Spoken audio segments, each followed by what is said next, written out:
All right. Hey, Carlin. It's great to see you. Hello, Francis. It's good to see you too. Thank you for having me. I love that color on you. Looks really nice. Thank you. My favorite color. All right. So, why don't we do a quick intro? If you could tell everyone just who you are, a little bit about what you do, and then we'll jump into our topic on visioning today.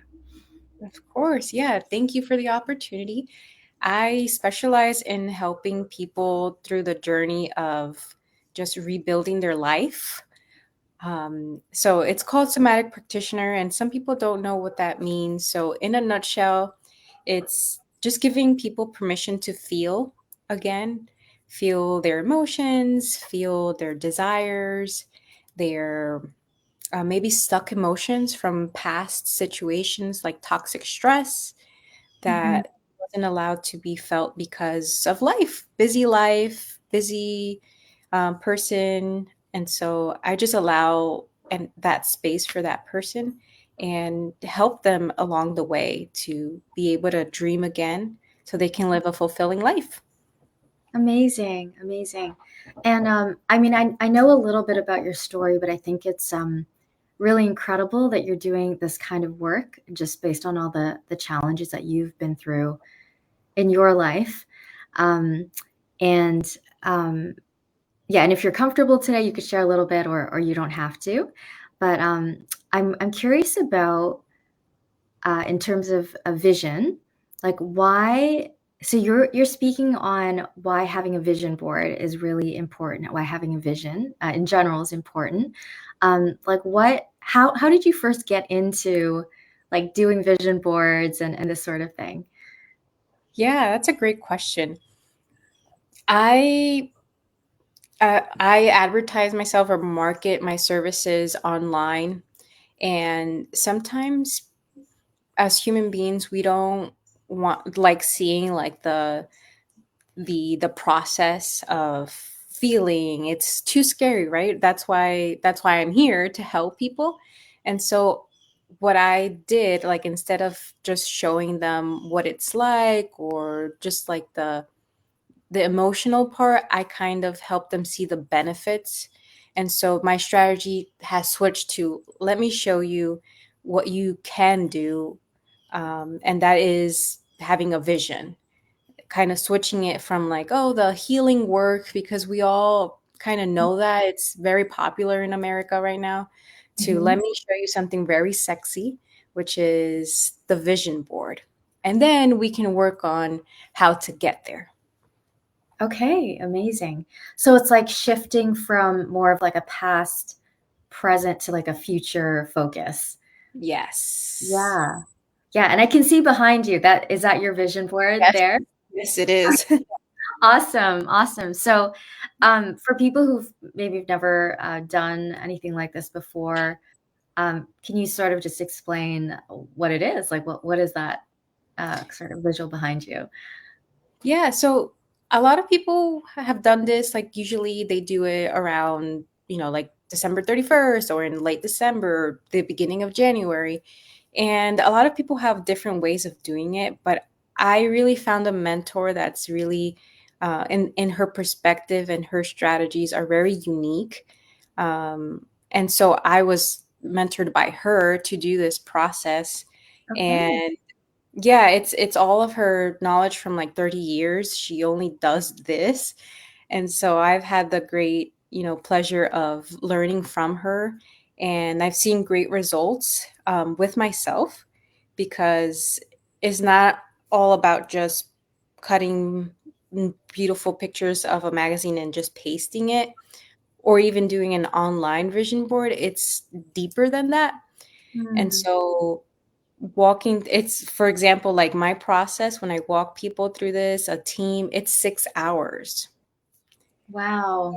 It's Yes. intense. So yes. Oh, So yeah, it's very different and unique, and it's very powerful because you get to really just soak in what are you really feeling and missing.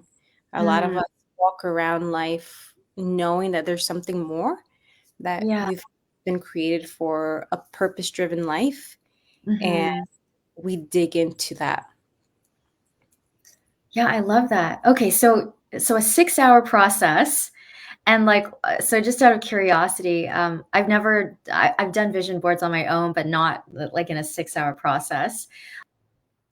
Like, what kinds of questions to reflect on? I know it's a little bit, we're a quarter into the year, but for people who haven't sort of committed to a vision for this year, because that does make such a huge difference, even in our day to day, especially on our hard days, to be committed and to have a vision in mind of where we're headed. What kind of questions would you ask people to reflect on, like around creating this vision board? Yeah, well, even for people that have done it already and they're just like, you know what? We're a quarter in and I think I just did it in a rush just because everybody else was doing it. And Right. so even to these people, like one of the exercises that I love to do because it's so personalized is your color. Like what is your favorite color? And Mhm. then why does it speak to you? And then we just go further and further into it, like during the day, if you see this color on your vision board, what does it make you feel? And it's so Mm. important to customize it to you to make you feel what makes you feel good and empowered so that you can stay in that state. Okay. Okay, really interesting. So there's like a lot of meaning to color. And what other things would you sort of encourage people to reflect on as they're doing this? Yeah. I it's hard for people to dream big. And Hmm. so I like help them with mindset shifting. And so oftentimes I'm like, but this is for a year. This I'm gonna have to accomplish this for a year. I get that a lot. I'm like, no, no, no, no. This is for like a year to 5 years. And Hmm. and it's okay to dream. Like it's okay. Tell me what you're thinking about. And sometimes there's like an off belief of like, but I'm being unrealistic or I'm wanting too much. There's no way I can reach this. I'm like, no, no, like let's start again. And then I help them with just kind of more of processing so that they Hmm. can really just not feel afraid to dream. And Yeah, sometimes people don't want a big life, and that's okay too. Um, yeah. that's totally fine. It's everyone is so different, and that's why I love this work because Mhm. I get to see everyone in just enlighten and just see what everybody wants from their life. Right, right. I remember a few years ago, I was doing a visualization on like dreaming big and sort of picturing the details of that fu- future that I did. And I remember as I was looking through all of visualizing the details that there was this like fear that came up and like just a lot of emotion attached to dreaming big. And I'm wondering like how you help people process that and what that's about, that like people are like sometimes blocked from dreaming big. Mhm. Yeah. Well, one of the ways is just going back into childhood. Um, and there's a lot of things that come into play, like what happened in a specific memory. And I call it the compassion method. Okay. And really bring in love and comfort to that inner child of Hmm. like what happened that you're not allowed to dream big, like what happened in that moment. It's Right. just sometimes it's really on the surface level. um, it's right there. It's you don't really have to dig deep. And so I just facilitate that awareness so that they can rewire that memory, bring in Hmm. new information so that it could be, I call it like detach from Yeah. just that painful experience. Yeah, that's really interesting. So this actually goes back to a long time ago to potentially like traumatic or like small T trauma memories from Yeah. childhood. Yeah. Yeah. So So you go really deep with this vision board stuff. I do. Yeah, amazing. And I'm curious about if you don't mind sharing in terms of so I see that you've created your vision board behind you there. Just what you're dreaming big about and your process of getting here to this point where you're fully holding on to and like fully looking at without looking away at these dreams that you have um, and taking full ownership of it. Yes, yes. It's a beautiful experience because even when I didn't believe, like I was half believing in my future with my Mm, vision board, I still meditated on it. I still talk about it, and I see it now that I can really own it.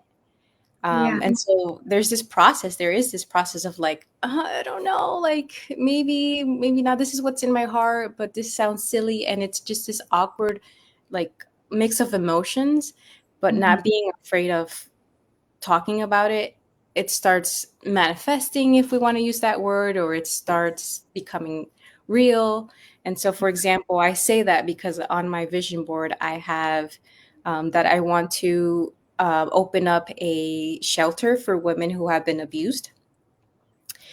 And Wow. so that is that is what I want to do. And I have steps that I also walk people to know, okay, this is my vision and how am I going to get there? Like I have exercises, steps to be able to actually make that happen. Hmm. And I have to even be careful in who I date, because Mhm. that's brought me so much clarity in who I want to date. And Mm. so last year I dated someone that wasn't really into the stuff that I want to do. Like I call it mission work, or I'm Mm. a social worker. And so, I love being with people that are quote unquote like unlovable, because Mm. I get to inspire them and help them with treatments that are proven to help them. So that was helpful. So now I'm not with that person. It's been like maybe 7 months, I think. And now I'm speaking to someone else who really is into working with people that need help. Right. And so it just helps me to align things and helps Yeah. me with just making my beautiful life. So yeah. Yeah. I love that. I love that. So you're um, having this vision board has given you clarity, like in many, like all areas of your life. It's not just like business, for example, but even the kind of relationships that you want, Oh uh, yeah. your intimate relationships. I love that. Um, and so for So I know probably a lot of people have tried doing vision boards, but maybe on a more superficial level, like you said earlier, like they're just me cutting out a few nice things that they see in magazines. It's like, oh, I want to go on vacation, and it's sort of just surface level. Um, what kind of advice would you give to people now who really want to um, drill down on getting a much clearer vision of their life? Like, what kind of steps would you advise them to take now? Would definitely tell them to contact me. Okay. um, because really, like you can't do this alone. I didn't do this alone, right? Yeah. Um, but just little steps. If you're like, oh, I'm not sure if I should contact Carlin, um, I would really, I would really advise them to take a sip of your tea or your wine or whatever you drink at night, and really take a moment. It doesn't have to be long, maybe 5 minutes, and reflect. Like, time is passing, the years are passing, you're not Yeah. getting any younger. We're getting older, and like, what are you gonna do with this? I don't know if you have 20 years left, based on statistics, or like, how are you going to take care of yourself when you're older?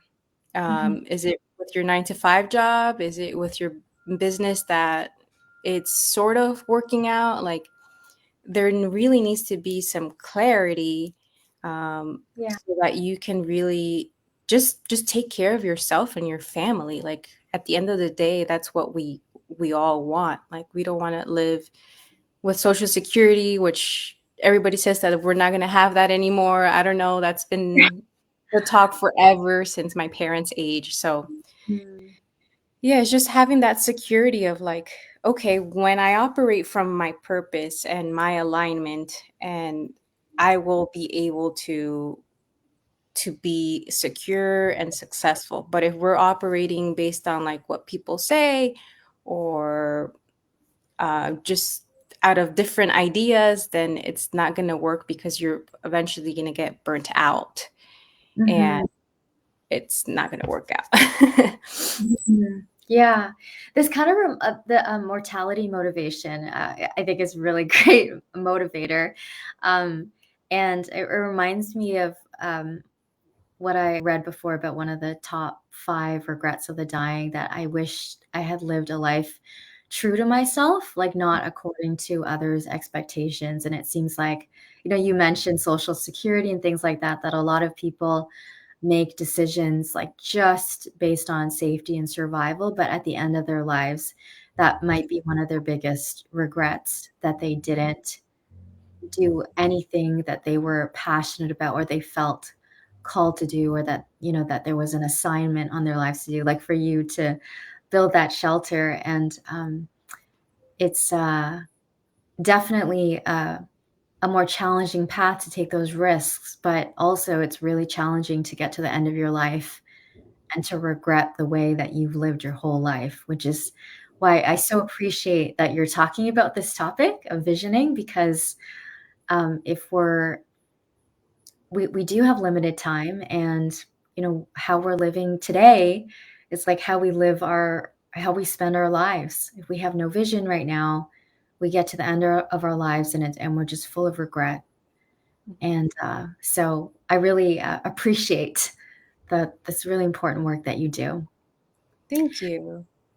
Yeah, and so just to wrap up today, so you actually, Carlin, are going to be one of the pre-recorded guest speakers at the event coming up on April 7th and 8th.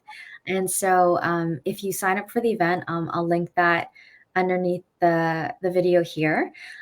You will get to hear Carlin share more in depth on how to create a vision board and all those really important questions we should be reflecting on, like virtually every year, but even more often than that, all the time, to make sure that our life is in alignment. So if you would like to learn more from Carlin, you can also sign up for the 2-day event below, and you will get that training. And so I just want to thank you, Carlin, so much for what you shared today. I think your what you're doing is really making a difference in people's lives.